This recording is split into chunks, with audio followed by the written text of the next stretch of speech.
So you want to get better with Loki? Well, this is the video for you. I'm going to share basic tips and tricks, some higher level stuff, and his weaknesses, strengths, everything you need to know to continue playing him and have fun along the way. So the basics for Loki. He has 250 health, moves around 6 meters a second, and has a projectile that does 30 damage and 30 healing to allies and enemies. Overall, I'd say it's fairly strong. It does good damage, especially when paired up with your clones. I'd say the one major weakness it has is allies and enemies that fly. Since it is a relatively slow-moving projectile, it doesn't really have the firepower that it needs to deal consistent damage. So trying to predict where those flying enemies and allies are going to be to heal them is a somewhat limiting factor in his kit. Moving on to Loki's next ability, and honestly his worst. I really think it shouldn't even be in the game. It's his Backstab ability. You do an additional 15 damage when stabbing people from behind, but with how slow it is, and how, as Loki, you never want to be behind the enemy team, it's something I've literally never used. And I don't think I ever will be using it. He can get so much more value actually staying far behind in your own team's backline that going behind the enemy team to try and get, backstab kills for 45 damage when the average hero has 250 health, that's six hits you need to hit on someone, or with firing combos maybe 3 hits and shooting to make it even usable in the slightest. It's something I wouldn't ever recommend you use, and they should either take it out of the game or rework it in some way. It pairs well with his next ability, but I don't recommend you ever use Backstab. Speaking of Backstab, one of the best abilities to use in tandem with it, if you ever make the wrong decision to do so, is Deception. It allows you to briefly become invisible, spawns a Doppelganger or clone at your feet, and heals you over time. You cannot attack while you're in this form, because as soon as you do so, you lose your invisibility. It's really good for repositioning, and if you're out of Doppelganger charges, you can use it to create a free clone. This is Loki's only self-sustain that I guess doesn't directly help his teammates. Going invisible and healing over time, as it is rather slow, but it's nice to have. It allows you to reposition potentially, or get away from someone who's diving you, and being able to create a free clone when you're out of your charges can be super helpful in changing the landscape of a fight. Overall, I think it's a really good ability, being able to reposition and help out your team. The next ability Loki has is his Regeneration domain. Now, when you use it, it spawns said domain on you and any of your clones. This domain heals around 100 health per second and turns any incoming damage into healing. This is by far, I think, my favorite ability with Loki, or I wouldn't say my favorite, but his most resourceful ability. When people are diving you, it just lets you survive anything. Turning the incoming damage into healing essentially makes you immortal. What I like to do is, if a tank or a DPS is getting in some hot water, I will actually throw one of my doppelgangers down at their feet if one isn't already close, and then pop my regeneration domain to keep them up and living. Because sometimes just the raw amount of healing you deal out isn't going to be enough to sustain them. Now, it is on a pretty hefty 15-second cooldown, and the actual domains that pop, they have a kind of staff in the middle of them. They can be shot and destroyed, so be careful of that, be wary.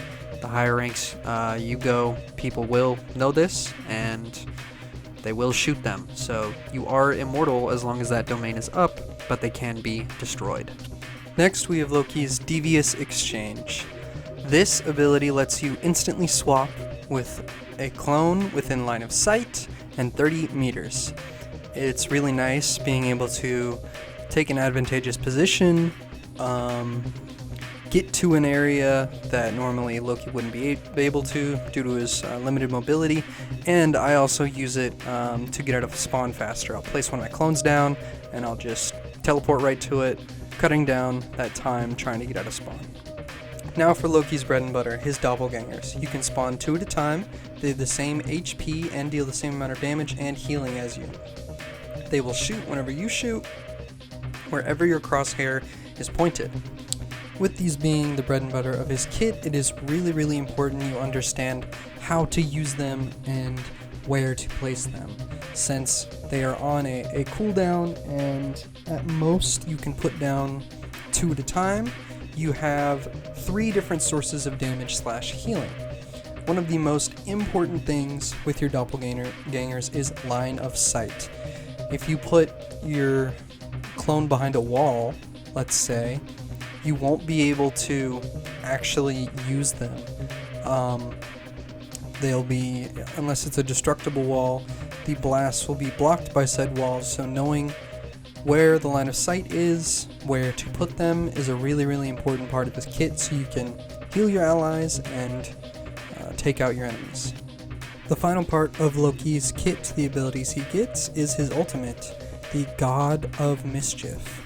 This allows you to select an enemy or an ally and become them for 15 seconds.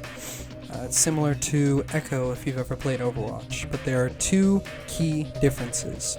One, you instantly get whoever you copied, you instantly get their ult, and you can use it as soon as you get it.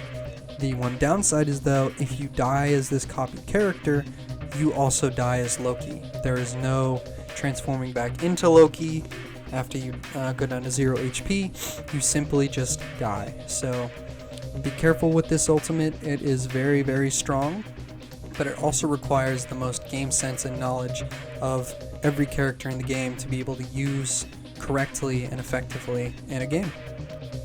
Now we're going to be moving on to higher level tips, intricacies, and things just that you should know with Loki.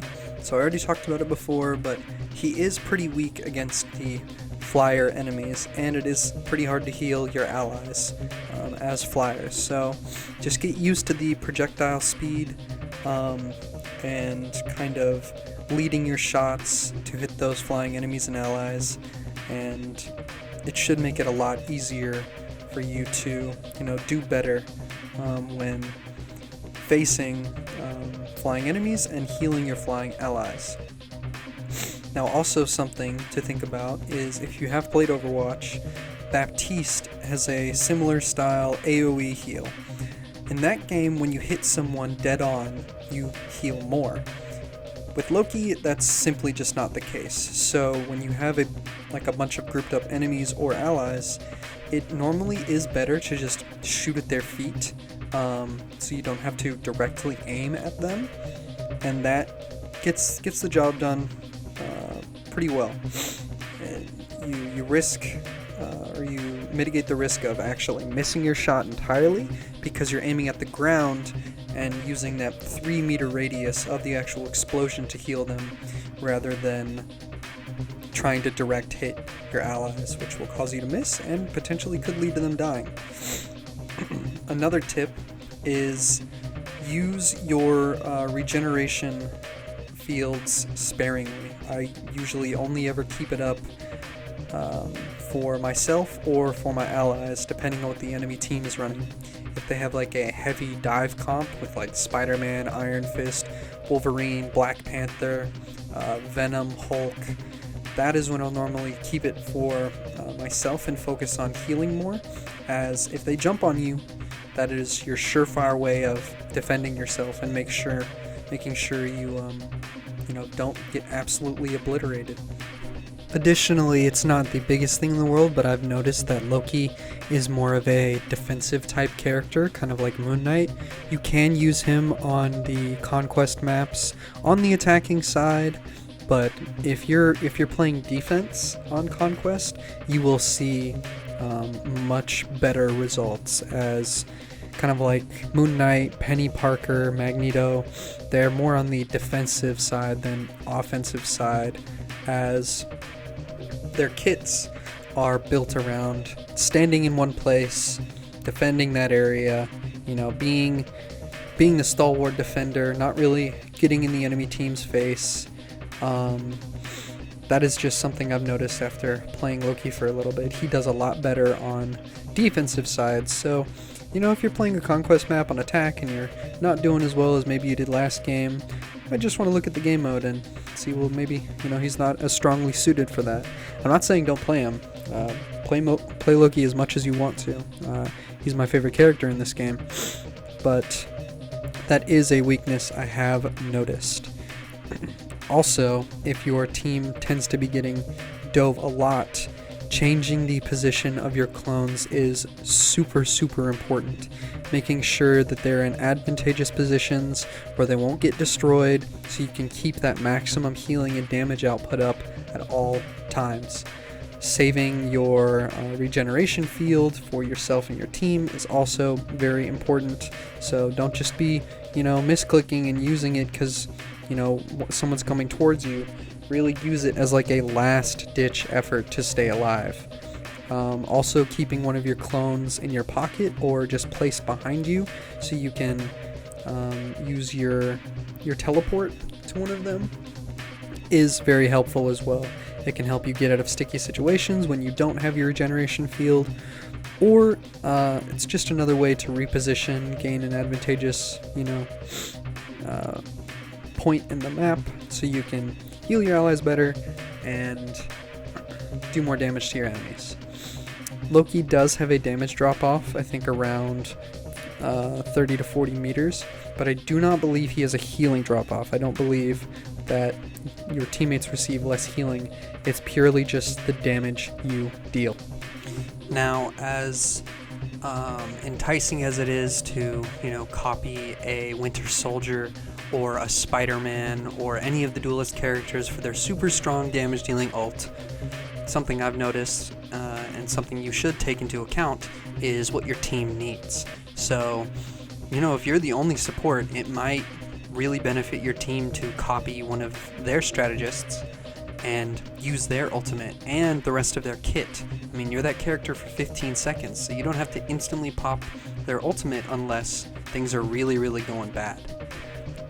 So with Loki, you really do have to learn every character's kit, because you can't just, specialize with Loki and not ever use his ultimate, right? So every character is a bit of a stretch and it can seem daunting, but you can think about it this way. If you learn half of the roster at 33 characters, you're playing Loki, and let's say there's a Loki on the enemy team, that's a guaranteed 10 different characters you can copy. I mean, if the teams are completely mirrored, you have 6 characters or 5 different characters you have the ability to copy, which is only 1/6 of the roster.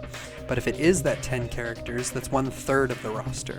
So you can start, at smaller sampling sizes, learning some of the other characters, learning what their ults do, or just by proxy playing with them. Understanding what they do so you can use their ultimates effectively and know which one your team needs. Your whole team just got wiped, but they have an Adam Warlock. Copy Warlock and use his res ult. You're in a pinch and they have a Star-Lord. Copy Star-Lord and just get to a good position. Use his ult and annihilate their entire team.